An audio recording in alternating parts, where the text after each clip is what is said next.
Mon Dieu, mais qu'est-ce qu'ils font à cet enfant? La voix de la femme de ménage résonnait dans la mémoire de cette grande maison de campagne en Provence comme un avertissement que personne n'avait voulu entendre. Un murmure de désespoir emprisonné entre des murs froids, où le luxe ostentatoire dissimulait des secrets qui n'auraient jamais dû voir le jour.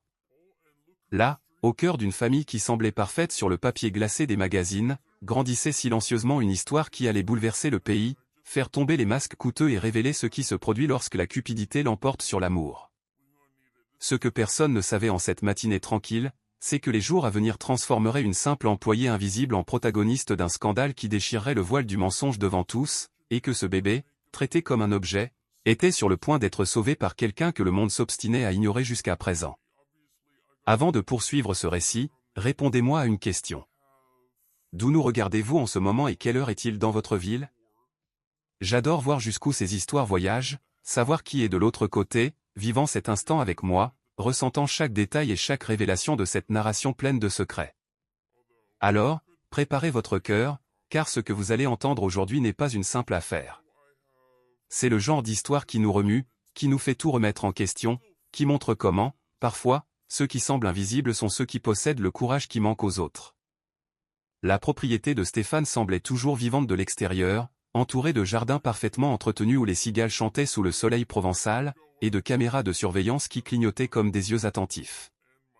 Mais à l'intérieur, elle portait un silence étrange, pesant, comme si elle retenait son souffle pour cacher ce qui se passait quand personne ne regardait. Valérie, l'épouse du millionnaire, arpentait les couloirs comme si elle possédait le monde, avec des pas assurés, des parfums opulents et des yeux froids qui ne se posaient jamais sur son propre fils plus de quelques secondes. Le petit Léo, âgé de quelques mois, passait la plupart de son temps dans sa chambre, une pièce vaste et lumineuse, mais la clarté n'arrivait pas à réchauffer sa peau fine, ni à illuminer le vide qui entourait son berceau.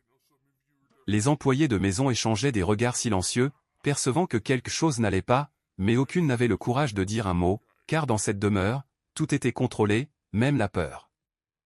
Parfois, la nuit, un cri aigu déchirait l'air, et la seule réponse était le son lointain d'un rire étouffé, résonnant dans le couloir.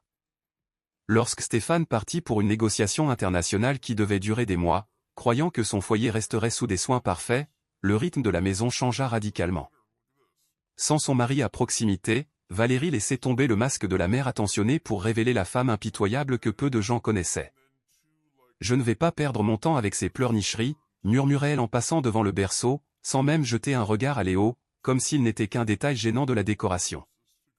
Le personnel remarqua que le garçon devenait chaque jour plus faible, avec des cernes profonds et une fatigue qui ne correspondait pas à son âge. Sa mère, en revanche, ne faisait que se pavaner devant le miroir, s'entraînant à des expressions dramatiques pour des interviews qui n'auraient jamais lieu.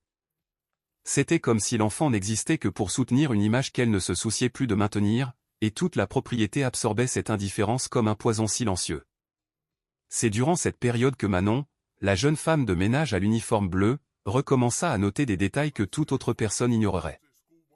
Elle travaillait dans cette maison depuis des années, toujours silencieuse, toujours discrète, évitant constamment d'attirer l'attention. C'est peut-être pour cela qu'elle observait plus qu'elle ne le devait. Elle remarqua que le biberon avait une odeur différente, que le lait semblait parfois plus épais, plus opaque, plus amer dans l'air. Elle remarqua aussi que l'enfant dormait trop profondément, respirait trop vite et pleurait trop faiblement, comme s'il n'avait plus la force d'appeler à l'aide. En ramassant le linge et en passant la serpillière, Manon sentait son cœur se serrer lorsqu'elle voyait Valérie secouer le biberon avec irritation ou repousser le bébé avec impatience. Chaque jour, une pièce étrange s'emboîtait dans son instinct, formant un puzzle qu'elle ne voulait pas encore croire réel. Un certain après-midi, alors qu'elle organisait les produits de nettoyage dans la chambre de Léo, Manon trouva un petit flacon de verre partiellement caché derrière un cadre photo. Elle prit l'objet avec précaution, sentant sa main trembler légèrement, et lut l'étiquette. Le nom du médicament raviva des souvenirs qu'elle avait juré avoir enterrés pour toujours. Des souvenirs du temps où elle portait une blouse blanche, prescrivait des formules, conseillait des patients et était respectée en tant que pharmacienne professionnelle. « Pourquoi est-ce que ça serait ici ?»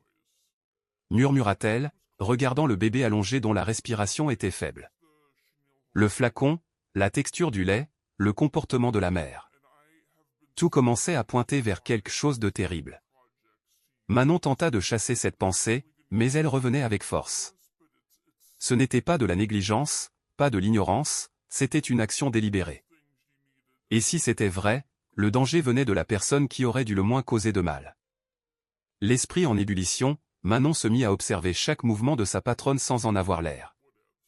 Elle remarqua que Valérie préparait le biberon loin de tout témoin, qu'elle gardait de petits flacons dans un sac à main luxueux et qu'elle s'irritait toujours lorsque le bébé était un peu plus éveillé ou réagissait avec plus de vigueur. « Il ne fait que me donner du travail, il n'est même pas bon à ça », grommelait-elle, arrangeant ses cheveux tout en postant des photos souriantes sur les réseaux sociaux. Manon respirait profondément, essayant de dissimuler le choc qu'elle ressentait en entendant de telles phrases prononcées avec tant de naturel.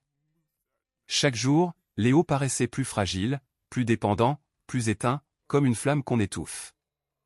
Et le plus effrayant était que personne dans la maison ne voyait ce qui était sous leurs yeux, ou feignait de ne pas voir.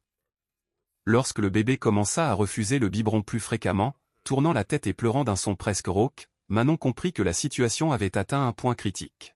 « Il ne supportera pas ça plus longtemps », murmura-t-elle en passant la main sur la poussette tout en rangeant la chambre.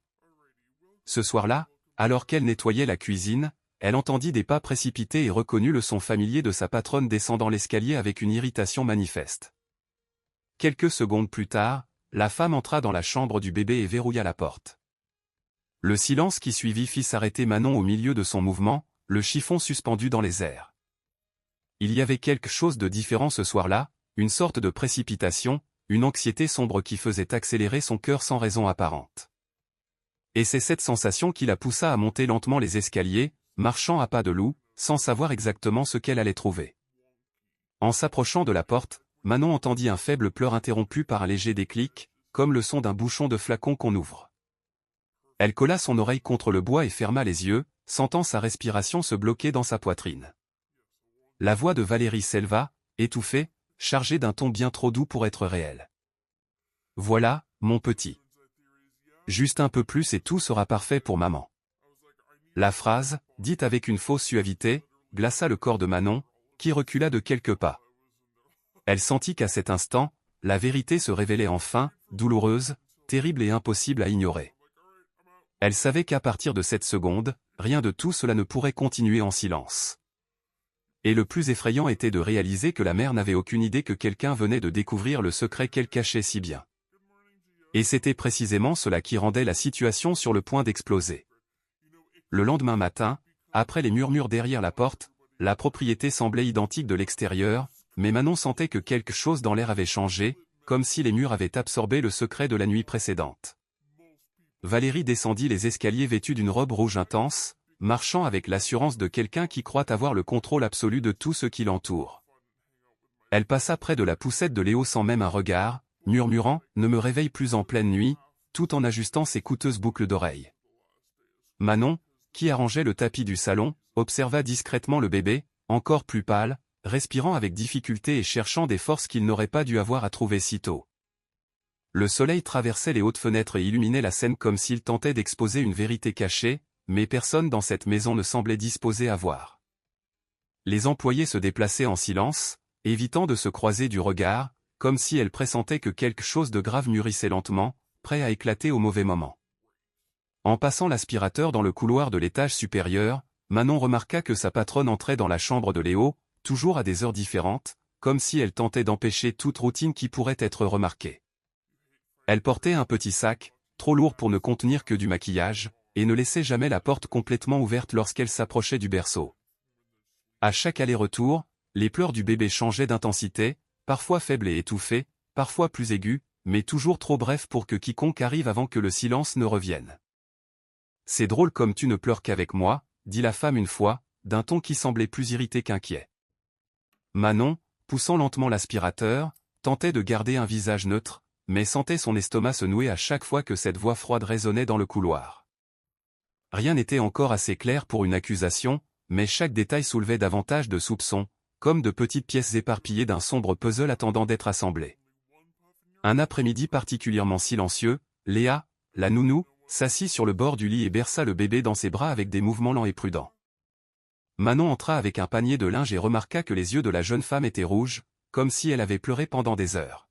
« Il est de nouveau bizarre. Il dort beaucoup trop », murmura Léa d'une voix étranglée. Le bébé semblait s'enfoncer dans son propre corps, fronçant le front de malaise à chaque fois qu'on le bougeait. Manon, essayant de ne pas montrer l'inquiétude qu'elle ressentait, rangea les petits vêtements dans l'armoire tout en observant la scène dans le reflet du miroir.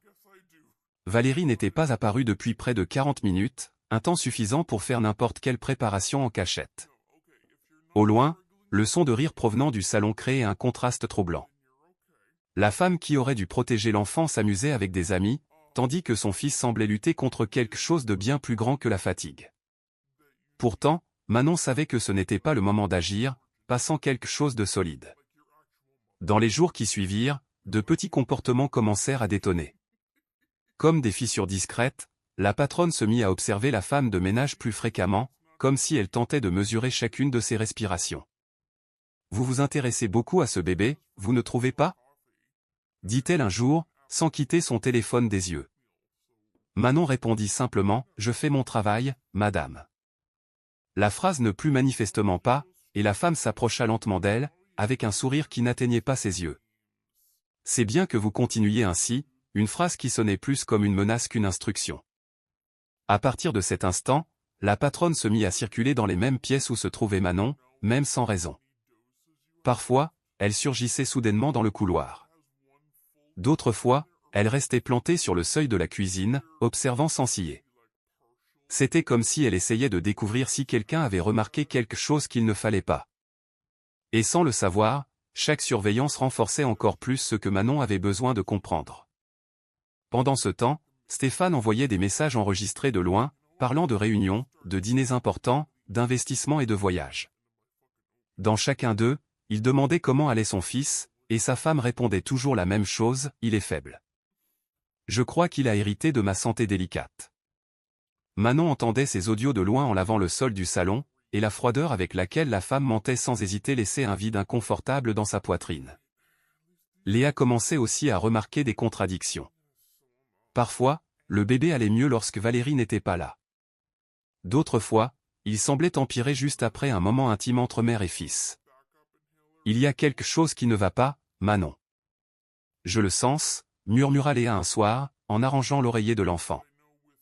Manon ne répondit pas, mais elle savait que cette intuition partagée n'était pas une coïncidence, c'était le début d'un schéma qui devait encore être prouvé. Plus elle observait, plus Manon réalisait qu'il y avait un rythme étrange dans la routine de la mère. Elle choisissait toujours des moments où la maison était agitée, bruyante, pleine de tâches, pour entrer seule dans la chambre de l'enfant. Elle ne permettait jamais à quelqu'un d'autre de s'approcher du biberon avant que le bébé n'ait tout bu. Et étrangement, il y avait toujours un échange rapide de flacons entre son sac et le plan de travail près du berceau. « Il ne boit rien quand vous êtes là toutes les deux. »« On dirait qu'il le fait exprès, » dit la patronne une fois, lançant à Léa et Manon un regard chargé d'une méfiance calculée. C'est à ce moment-là que Manon comprit que la femme construisait son propre récit, préparant le terrain pour blâmer quelqu'un au moment opportun. Pourtant, les pièces que Manon assemblait ne formaient pas encore une image complète. Et c'était précisément ce qui la maintenait en alerte, attendant le bon moment pour agir. À la fin de cette semaine-là, la tension semblait toucher les murs comme de l'électricité. Le bébé alternait des moments de légère amélioration et des chutes brutales, comme s'il y avait deux forces opposées luttant en lui, l'une qui l'affaiblissait et l'autre qui tentait désespérément de le ramener. Manon se mit à prendre des notes discrètes dans la poche de son tablier. Horaire, comportement, odeur, couleur. Ce n'étaient pas des preuves, mais c'étaient des pas. Et chaque pas rapprochait l'histoire d'un point de non-retour. Une nuit de vent fort, alors qu'elle pliait des draps près de la porte entr'ouverte de la chambre, elle entendit sa patronne murmurer quelque chose qui la figea. « Si ça continue comme ça va être plus facile que je ne le pensais. » La phrase était trop vague pour une accusation directe, mais trop claire pour être ignorée. Manon recula lentement, essayant de garder une respiration stable, sachant qu'elle était plus proche de la vérité que jamais, et que lorsque cette vérité éclaterait, il n'y aurait pas de retour en arrière pour personne dans cette maison. La nuit tomba lourdement sur la propriété, apportant un silence si profond qu'il semblait engloutir toute tentative de repos. Et c'est précisément dans cette quiétude que Manon remarqua que les pas de sa patronne étaient plus fréquents que d'habitude, comme si elle rôdait dans les couloirs, attendant le moment parfait pour agir sans témoin. Alors qu'une pluie fine frappait contre les vitraux, Léa s'endormit, épuisée, dans le fauteuil à côté du berceau, tenant la petite main faible du bébé qui respirait avec effort. Manon, nettoyant le couloir, vit la porte de la chambre s'ouvrir de quelques centimètres, révélant le visage de la mère éclairé par la lumière bleutée de la veilleuse. « Il ne me dérangera plus », murmura la femme avant de disparaître à nouveau comme une ombre. Le son presque inexistant de la phrase glaça la colonne vertébrale de Manon, car cela ressemblait moins à un simple soupir de lassitude qu'à un avertissement. Quelque chose de décisif allait se produire cette nuit-là, et toute la maison semblait retenir son souffle au même rythme que le bébé, attendant le prochain mouvement sans personne pour en témoigner. Le lendemain matin, alors que le soleil peinait à se lever, Manon trouva le biberon préparé avant l'heure habituelle, posé sur un plateau avec un liquide plus trouble que d'ordinaire, comme s'il avait été mélangé à la hâte. Elle s'approcha lentement, observant le flacon avec des yeux entraînés par des expériences qu'elle préférait oublier, remarquant de petites particules en suspension qui n'appartenaient pas à du lait ordinaire. Le bébé, faible et fiévreux, gémissait doucement dans son berceau, le son si léger qu'il ressemblait à un appel à l'aide étouffée. Avant qu'elle ne puisse toucher le flacon, la patronne entra dans la chambre avec un air de précipitation déguisée, prenant le biberon du plateau et disant « Aujourd'hui, il doit tout boire ».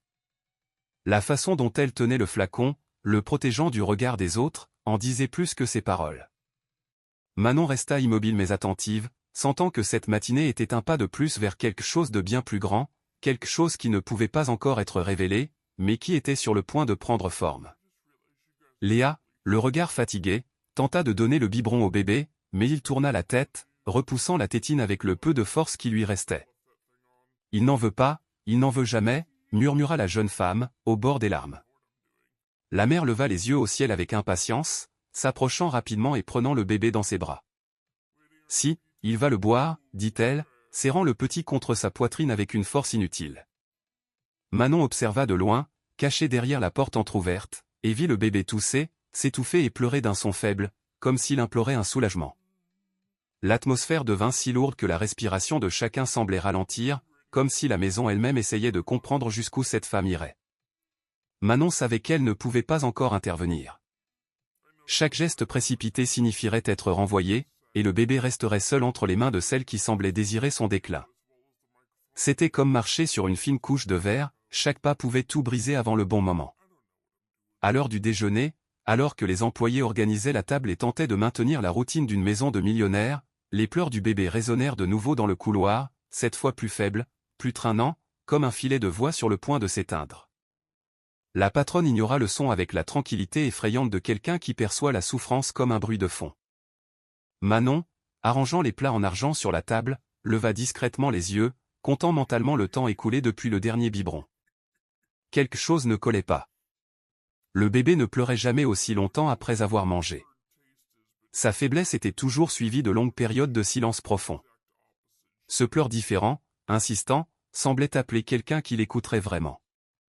La femme de ménage respira profondément, sentant le même instinct qu'elle avait si souvent tenté de faire taire, mais qui maintenant poussait son corps fermement vers l'étage supérieur, même si elle savait que cela signifiait franchir des limites qui pourraient lui coûter son emploi, sa sécurité, et peut-être plus encore.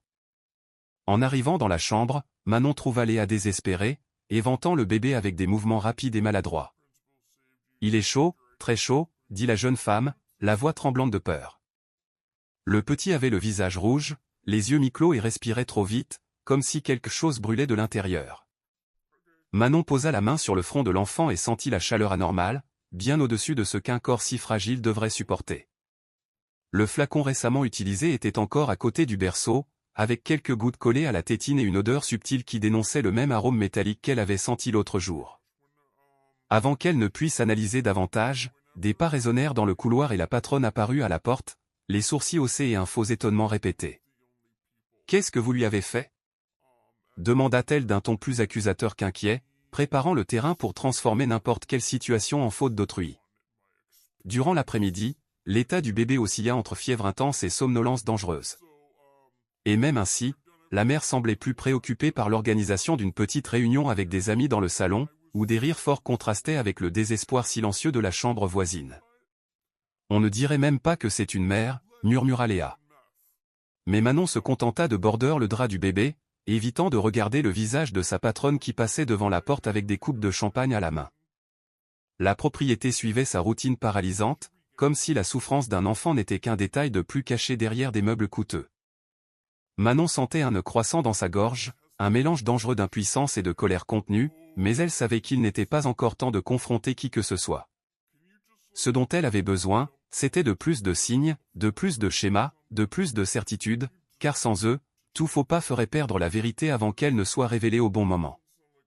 En fin de journée, lorsque le ciel devint orangé derrière les immenses fenêtres, Manon ramassa le plateau de biberons vide dans la cuisine et remarqua quelque chose de différent, une petite lueur irrégulière au fond d'un des flacons, comme si un reste de poudre s'y était accumulé. Le cœur battant, elle approcha le flacon de la lumière et réalisa que cela ne faisait partie d'aucun supplément infantile connu. Avant qu'elle ne puisse enquêter davantage, elle entendit la porte de la cuisine claquer doucement et se retourna pour voir sa patronne, debout, l'observant en silence. « Vous êtes bien curieuse, ces temps-ci » dit la femme avec un sourire qui ne cachait pas la menace. Manon serra fermement le flacon, dissimulant le tremblement de ses mains, et répondit simplement « Je ne fais que mon travail ». La patronne pencha la tête, s'approchant lentement, et répondit « J'espère que ça continuera comme ça, parce que les gens qui se mêlent de ceux qui ne les regardent pas finissent par disparaître. » La phrase resta en suspens dans l'air comme une lame aiguisée, et Manon comprit qu'à partir de ce moment, tout deviendrait encore plus dangereux. La fin de cette soirée apporta un silence étrange, lourd, comme un nuage dense prêt à s'abattre sur la propriété. Et Manon remarqua que le comportement de sa patronne était devenu encore plus méticuleux, comme si chaque geste était calculé pour cacher des traces que personne d'autre ne devait trouver. Pendant que le bébé dormait avec une respiration courte, que Léa somnolait, épuisée, dans le fauteuil et que toute la maison semblait retenir son souffle face à quelque chose qui n'avait pas encore de nom mais qui grandissait comme une ombre derrière les murs. Dans le couloir, la lumière jaunâtre se reflétait sur les cadres dorés et créait un dessin inquiétant sur les murs, comme si l'environnement lui-même accompagnait la tension silencieuse.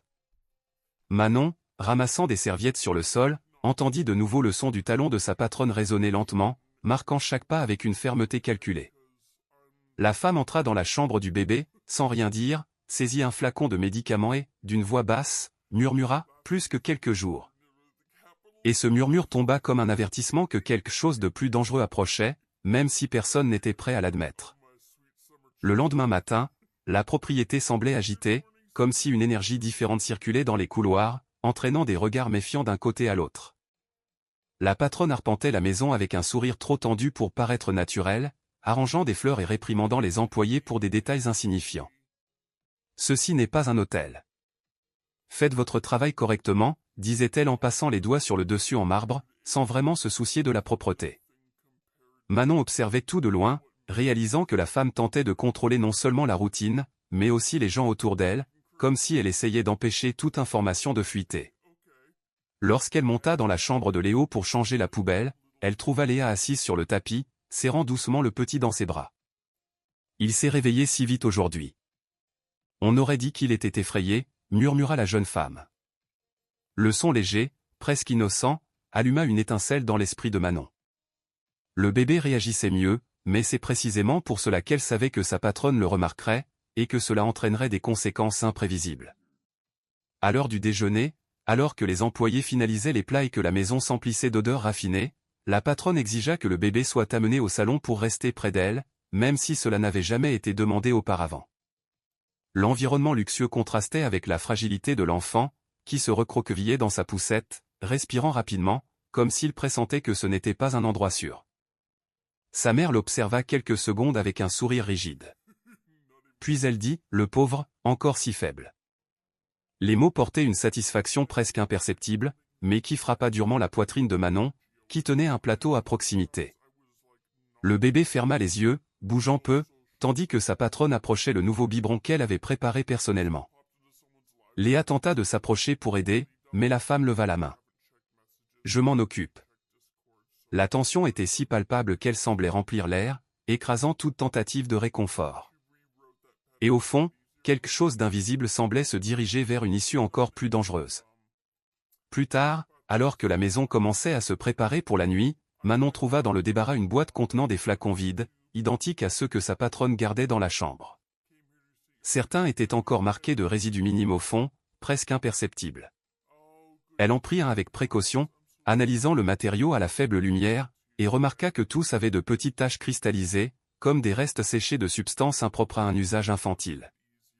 Avant qu'elle ne puisse glisser un flacon dans sa poche, elle entendit des pas dans le couloir et referma rapidement la boîte, recommençant à empiler des objets comme si elle ne faisait que réorganiser le débarras. Sa patronne apparut à la porte, croisa les bras et demanda « Vous cherchez quelque chose ?» La voix n'avait pas d'agressivité ouverte, mais portait une intention acérée, comme une lame sur le point d'être utilisée. Manon répondit calmement « Je range, madame. » La femme l'observa pendant de longues secondes avant de partir, et le froid qui resta dans l'air dénonçait que les jours à venir seraient encore plus risqués. Lorsque l'horloge marqua le début de la soirée, la propriété se remplit de nouveau de lumière chaude, mais l'éclat artificiel n'effaçait pas le climat tendu qui pesait sur tous. Léa, nerveuse, s'approcha de Manon dans la cuisine alors qu'elle lavait des biberons vides. « J'ai peur. On dirait qu'elle sait qu'on se rend compte de quelque chose, » murmura-t-elle, regardant par-dessus son épaule pour s'assurer que personne n'écoutait. Manon garda le regard baissé, rinçant lentement le verre, tout en analysant chaque mot qu'elle devait ou ne devait pas dire. « Continue de tout faire comme d'habitude. Ne la laisse rien remarquer de différent, » murmura-t-elle, essayant de contrôler sa propre inquiétude. Le bébé pleura à l'étage et toutes deux se figèrent une seconde, comme si le son avait traversé la cuisine comme une alerte. Ce pleur changeait, il mêlait maintenant douleur et tentative de résistance, comme si le petit essayait enfin de se battre pour lui-même, malgré un corps trop faible pour cela. En fin de soirée, alors que les employés commençaient à ranger et à éteindre les lumières, la patronne apparut dans le hall avec une expression irritée, annonçant qu'elle recevrait des visiteurs importants dans les prochains jours. « Je veux que tout soit impeccable. »« Je n'admets aucune erreur, » ordonna-t-elle, fixant directement la femme de ménage, comme si elle cherchait à provoquer un faux pas qu'elle pourrait utiliser plus tard. Manon répondit avec la même neutralité que d'habitude, mais le regard attentif de sa patronne restait collé à elle, comme si elle tentait de déchiffrer ses pensées. Le bébé, qui dormait dans sa poussette, laissa échapper un petit cri aigu et la patronne se dirigea vers lui, se penchant avec une affection qui semblait trop répétée. « Tu gâches toujours mes moments, » murmura-t-elle avant d'ajuster la couverture. Manon observa tout de loin, consciente que cette femme commençait à perdre le contrôle de sa propre mise en scène. Et quand quelqu'un comme elle perd le contrôle, le danger se multiplie en silence, de manière imprévisible et de plus en plus proche. Quand tout le monde fut enfin allé se coucher, Manon se dirigea lentement vers la chambre de Léo pour vérifier si tout allait bien, emportant avec elle un calme tendu qui n'existait qu'en surface. En ouvrant la porte avec précaution, elle vit Léa endormie dans le fauteuil et le petit respirant de manière irrégulière, le visage encore plus pâle qu'il y a quelques heures. Elle s'approcha du berceau et trouva de nouveau un flacon vide mal caché sous la couverture pliée. Elle toucha le verre froid du bout des doigts et sentit son cœur s'accélérer, car cette preuve répétée ne semblait plus être un accident. C'était un schéma, une routine, une intention. Elle glissa le flacon dans la poche de son tablier et resta là quelques secondes dans un silence absolu, n'entendant que le son fragile de la respiration de l'enfant. Toute la propriété semblait observer, à l'affût, comme si elle savait que quelque chose de grandiose et de terrible était sur le point de se produire. Et sans s'en rendre compte, Manon était déjà plus impliquée qu'elle n'aurait jamais pu l'imaginer, se dirigeant vers une confrontation inévitable, même si les plus grands secrets étaient réservés pour bien au-delà de cette nuit. Le lendemain, le jour se leva gris, étouffant, comme si même le ciel pressentait que quelque chose commençait à se déplacer à l'intérieur de cette luxueuse propriété. Et Manon se réveilla avec la sensation inquiétante que les heures à venir exigeraient d'elle plus de courage qu'elle n'avait jamais imaginé posséder. En nettoyant les escaliers, elle entendit sa patronne marcher précipitamment dans le couloir, parlant au téléphone avec quelqu'un qui semblait trop important pour être ignoré. « J'ai dit qu'il n'est pas encore au point, mais je vais régler ça bientôt », murmura la femme d'un ton calculé et froid. Manon interrompit son mouvement un instant, absorbant chaque mot, essayant de ne pas montrer qu'elle écoutait. Léa apparut peu après, pâle, tenant le bébé qui semblait encore plus faible, comme s'il avait passé toute la nuit à lutter contre quelque chose qui drainait ses forces de manière invisible. Le pleur sortait à peine, juste un son rauque, timide, douloureux. Et à cet instant, Manon comprit que le temps était compté, même si les plus grands secrets n'avaient pas encore totalement émergé. Alors que la maison s'agitait pour la préparation de la visite annoncée par la patronne, Manon remarqua que la routine avait changé de manière subtile mais intentionnelle. La mère resta dans la chambre du bébé pendant de longues minutes, plus que d'habitude, verrouillant la porte et empêchant Léa d'entrer pour aider. « Je m'occupe de lui aujourd'hui. Vous avez d'autres tâches, dit-elle sans autoriser d'objection. Quand elle sortit enfin, elle tenait le biberon vide avec une expression d'irritation contenue, comme si quelque chose ne s'était pas déroulé exactement comme elle l'avait prévu. Le bébé semblait trop somnole, avec une respiration irrégulière et un visage rougi, des signes qui déclenchèrent encore plus l'alerte chez Manon. La femme de ménage, tout en polissant les meubles du couloir, observa discrètement chaque geste de sa patronne, remarquant que la femme vérifiait 2 fois si personne ne la suivait ou ne l'observait. C'était comme si elle portait un secret qui commençait à peser trop lourd, mais qui devait encore rester caché jusqu'au moment qu'elle jugerait opportun. Durant l'après-midi, le jardinier apporta des colis à la porte latérale de la maison et Manon remarqua que sa patronne signait la réception à la hâte, cachant rapidement le contenu dans le garde-manger du fond. Le paquet était petit, enveloppé dans un papier discret, mais assez lourd pour indiquer qu'il ne s'agissait pas de quelque chose d'ordinaire. Plus tard, lorsque sa patronne partit pour un long appel, Manon passa par le garde-manger et ne vit que la boîte vide jetée dans un coin, avec un papier déchiré coincé entre les planches de l'étagère. Elle le fit glisser doucement, dissimulant son mouvement, et lut un fragment ne contenant que des chiffres et une abréviation de formules chimiques qu'elle connaissait bien trop bien. Quelque chose qui n'aurait jamais dû être là, encore moins près d'un enfant. Avant qu'elle ne puisse analyser davantage, elle entendit des pas s'approcher et rangea rapidement le papier dans sa poche, retournant à son travail comme si de rien n'était, bien que son cœur battait la chamade, comme s'il annonçait un revirement sur le point d'exploser. La tension monta lorsque, en fin d'après-midi, la patronne descendit en portant le bébé dans ses bras, le visage peint d'une fausse préoccupation, tout en discourant à voix haute aux employés qui organisaient le salon. Il va de plus en plus mal. Je devrais peut-être l'emmener à l'hôpital pour montrer que je fais tout toute seule, affirma-t-elle avec un sourire exagérément triste. Léa, qui descendait de l'étage, observa avec des larmes aux yeux et murmura tout bas à Manon, « Elle veut qu'il aille plus mal. » « Je le sais. » Manon ne répondit pas, mais son regard ferme montrait qu'elle y croyait aussi, même sans preuve définitive pour confronter sa patronne à ce moment-là. La mère plaça le bébé dans la poussette avec une négligence déguisée, ajustant la couverture avec une dureté inutile. Et lorsqu'elle s'éloigna, l'enfant laissa échapper un faible gémissement qui fit que la femme de ménage se mordit la langue pour ne pas courir vers lui. Il était évident que quelque chose était sur le point de déborder et que le masque de cette femme arrogante commençait à se fissurer. Pendant le dîner, la propriété ressemblait à une scène de théâtre soigneusement éclairée, où chaque mouvement de la patronne avait une intention calculée.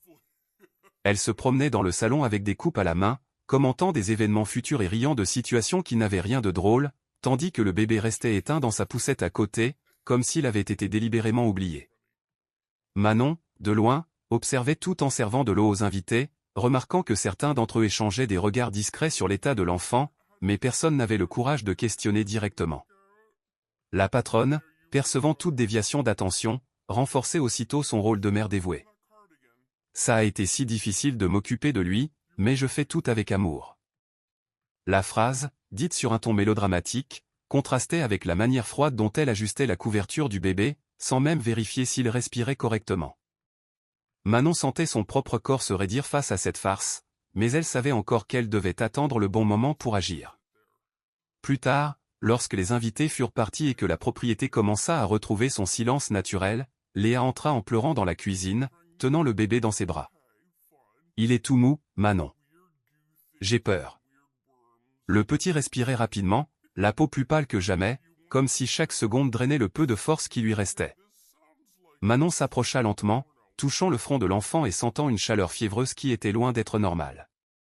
Le biberon utilisé plus tôt était encore dans l'évier, avec un résidu blanchâtre au fond, qui ne disparaissait même pas après 2 lavages. Avant qu'elles ne puissent examiner davantage, elles entendirent le son distinct du talon de la patronne résonner dans le couloir. « Qu'est-ce que vous lui faites maintenant ?» questionna la femme avec un regard évaluant chaque détail de la scène, comme si elle cherchait des coupables qu'elle pourrait utiliser dans son récit manipulé. Le poids de cette présence envahit la cuisine comme une ombre menaçante, rendant clair que le danger était de plus en plus proche. Lorsque l'horloge marqua presque minuit, Manon décida de remonter dans la chambre du bébé, poussée par une impulsion qu'elle ne pouvait plus contrôler.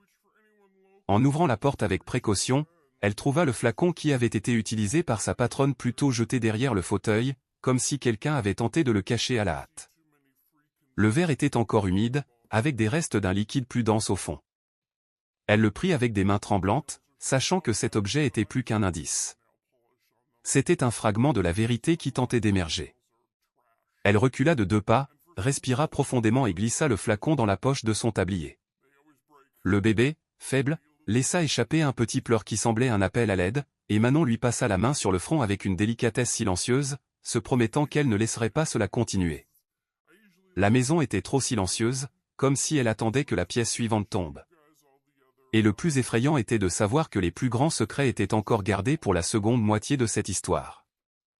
La nuit s'infiltra dans la propriété comme un lourd manteau, couvrant chaque pièce d'un silence qui semblait annoncer que quelque chose de décisif était sur le point de se produire. Et Manon arpentait les couloirs à pas lents, portant dans sa poche le flacon trouvé derrière le fauteuil, comme quelqu'un qui porte une vérité qui ne peut pas encore être dite à voix haute. La faible lumière des lampes allongeait des ombres sur le sol en marbre, créant des dessins déformés qui l'accompagnaient alors qu'elle montait l'escalier vers la chambre du bébé. Léa s'était de nouveau endormie, épuisée, après des heures de tension, et le petit respirait avec difficulté, sa poitrine se soulevant et s'abaissant à un rythme qui menaçait de s'arrêter à tout moment. Manon s'approcha lentement, observant la peau pâle, les lèvres légèrement violacées, la sueur froide sur son front, des signes qu'elle connaissait bien trop bien pour les ignorer. L'instinct de pharmacienne, enfoui pendant des années, se réveillait en elle comme une flamme qui refuse de s'éteindre, lui disant que ce bébé était à quelques minutes d'une limite dangereuse, même si le grand secret derrière tout cela était encore caché dans l'ombre. Au lever du jour, la patronne apparut dans la cuisine avec un sourire trop étudié, demandant que le café soit servi rapidement, comme si elle était en retard pour un rendez-vous important. Son regard parcourait chaque recoin de la pièce, scrutant les visages, essayant de trouver des signes de désobéissance parmi les employés. « Aujourd'hui va être une journée décisive pour moi », commenta-t-elle en croisant les jambes et en tapotant sur son téléphone avec une irritation contenue. Manon garda un visage neutre en passant un chiffon sur le comptoir en marbre, mais ses oreilles étaient attentives, captant chaque mot qui sortait de cette bouche froide. La patronne parlait d'une future interview, de possibles campagnes publicitaires, d'apparitions publiques qui lui rapporteraient prestige et argent. Et chaque phrase révélait qu'elle ne voyait pas son fils comme un être humain, mais seulement comme une pièce d'un théâtre soigneusement montée.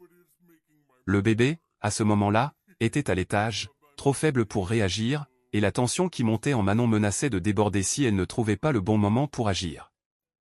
La situation empira lorsque, peu avant le déjeuner, Léa descendit les escaliers en courant, le bébé dans les bras et des larmes aux yeux, essayant de contrôler le désespoir qui débordait de sa voix. « Il perd connaissance, Manon. Il perd connaissance, répéta-t-elle, le corps tremblant. La patronne se précipita dans le salon, non pas pour aider, mais pour prendre le bébé dans ses bras avec une théâtralité étudiée, comme si elle était filmée. « Mon Dieu, qu'est-ce que vous lui avez fait » s'exclama-t-elle, préparant déjà son discours pour blâmer les autres.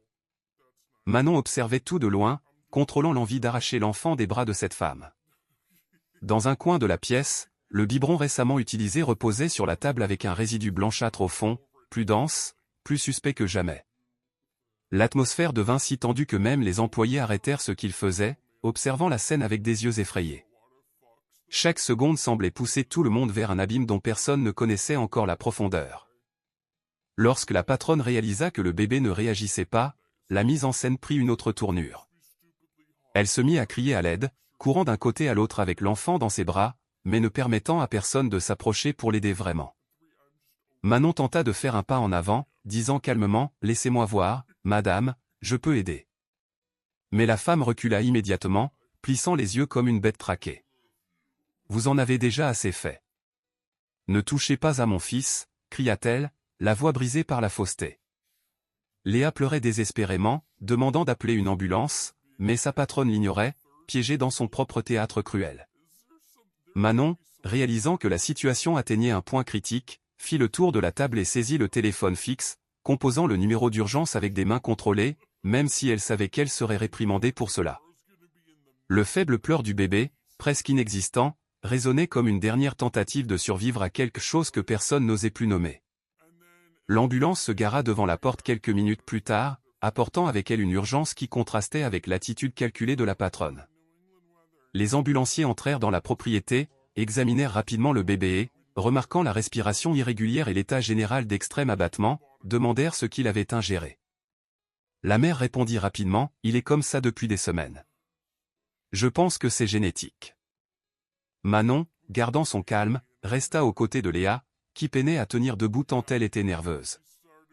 La patronne continuait son spectacle, parlant fort, inventant des symptômes, essayant d'occuper suffisamment d'espace pour empêcher les autres de remettre en question sa version. Mais pendant qu'elle tentait de contrôler le récit, Manon remarqua qu'un des ambulanciers avait trouvé le flacon caché sous la couverture du bébé, le même type de flacon qu'elle avait gardé dans sa poche la nuit précédente. L'homme fronça les sourcils, observa le contenu et échangea un regard rapide avec son collègue, comme si quelque chose commençait enfin à avoir un sens. Le départ précipité de l'ambulance laissa la propriété en lambeaux émotionnels, et les employés observèrent depuis le portail la scène se dérouler tandis que la patronne montait dans le véhicule, criant encore des accusations aléatoires. Manon et Léa restèrent sur le trottoir, tremblantes, comme si elles avaient été arrachées à un ouragan. « Il va s'en sortir, n'est-ce pas ?» murmura Léa, serrant fort la main de Manon. La femme de ménage tenta de répondre, mais son esprit était rempli de calculs, d'analyses, de souvenirs du passé qui se croisaient avec le présent et formaient un dessin presque complet, un dessin qui avait encore besoin d'une pièce cruciale pour se révéler entièrement. Patrick, le chauffeur de la famille, qui avait tout observé avec une expression inquiète, s'approcha de Manon et dit « Si vous avez quelque chose à dire au patron, il vaut mieux prendre votre courage à deux mains, parce qu'il rentre. » La phrase tomba comme un poids dans l'air, annonçant que les heures à venir ne seraient pas seulement tendues, mais décisives pour l'avenir de tous. En cette fin de soirée, avec la propriété partiellement vide et un silence inquiétant occupant tous les espaces, Manon se rendit dans la chambre vide du bébé et se tint debout devant le berceau. La couverture gardait encore la chaleur récente de l'enfant, et la chambre, si grande et luxueuse, semblait plus froide que jamais. Elle ouvrit le tiroir de la commode et trouva un autre emballage, petit, scellé, identique à ce qu'elle avait observé ces derniers jours. En le tenant à la lumière, quelque chose s'aligna enfin dans son esprit, une confirmation silencieuse qu'elle craignait depuis le début. Mais même en saisissant cette dernière pièce du puzzle, elle savait que le moment de révéler la vérité n'était pas encore arrivé. Les plus grands secrets étaient sur le point de déborder, et il faudrait attendre juste un mouvement de plus, un retournement de plus pour que tout soit exposé. Et dans ce silence profond, Manon sentit que le pire, et le plus révélateur, était encore à venir. L'hôpital était saisi d'une frénésie silencieuse lorsque le millionnaire arriva en toute hâte, traversant le couloir comme quelqu'un qui tente de rattraper des années perdues en un court instant, et sa présence semblait déchirer l'air chargé de la tension accumulée pendant des heures. Les médecins parlaient à voix basse, consultant les examens, tandis que Valérie mettait en scène son désespoir dans un coin de la pièce, répétant des phrases toutes faites comme « j'ai tout fait pour lui ». Même si le bébé, fragile et endormi sous les médicaments, respirait comme quelqu'un qui lutte contre quelque chose de bien plus grand qu'une simple maladie. Manon observait de loin, les mains croisées, le cœur battant à un rythme accéléré, sentant que c'était le moment qu'elle craignait mais qu'elle attendait aussi. Stéphane regarda sa femme, puis l'enfant, et quelque chose sur son visage s'effondra dans un silence plus fort que des cris. La fiction parfaite en laquelle il avait cru si longtemps commençait à s'écrouler, et le fil qui retenait la vérité commençait enfin à se rompre devant tous. Le médecin-chef appela le millionnaire et lui demanda de s'asseoir avant d'entendre les résultats, ce qui annonçait déjà la gravité de ce qui allait suivre. Il expliqua que l'enfant présentait des signes clairs d'intoxication répétés, détaillant les niveaux, les substances et les conséquences qui laissèrent le père abasourdi, incapable de formuler des mots pendant de longues secondes. Valérie tenta d'interrompre, disant que tout devait être de la faute des employés, mais le médecin brandit l'un des flacons trouvés, le même que Manon avait gardé la nuit précédente, et pointa les preuves chimiques qu'il contenait. « Cela ne vient pas d'une erreur, cela vient d'une routine, » affirma-t-il fermement.